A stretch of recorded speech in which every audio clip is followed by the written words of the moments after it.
এত ধর্ম, কোনটা আমি গ্রহণ করবো? আর যে আপনি শার্লক হোমস যেটা বললেন, এটা হচ্ছে যে প্রসেস অফ এলিমিনেশন। ধরেন আপনি ডাক্তার দেখাতে যাচ্ছেন, আপনার মেয়েকে আপনি ডাক্তার দেখাবেন।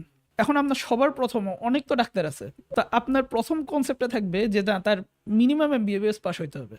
এখন আপনি সেক্ষেত্রে এটা চিন্তা করার সুযোগ নাই যে এত ডাক্তার আমি কার কাছে যাব।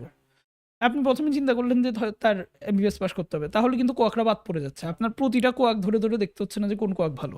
এটা আবার আপনি বলতেছেন যে না, তার হচ্ছে কনসালটেন্ট হইতে হবে।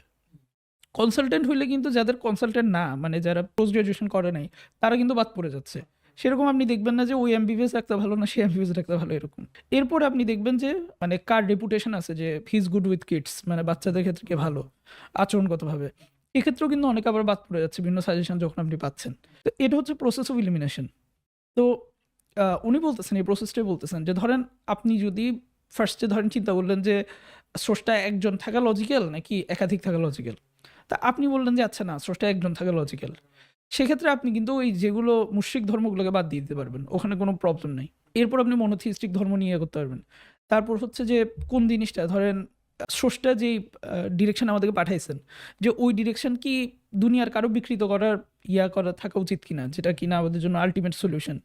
তখন আপনি দেখবেন যে না, সেক্ষেত্রে কিন্তু যে ধর্মগুলো গ্রন্থগুলো বিকৃত সেগুলো বাদ পড়ে যাচ্ছে, যেগুলো রিয়েল ওগুলো থাকতেছে। তো এরকম করে করে প্রসেস অফ ইলিমিনেশনের মাধ্যমে আপনি সত্য পৌঁছাতে পারেন। তো এটা কোনো আর্গুমেন্ট না যে আমার অনেক ধর্ম, আমি কোনটাতে গিয়ে পৌঁছাবো।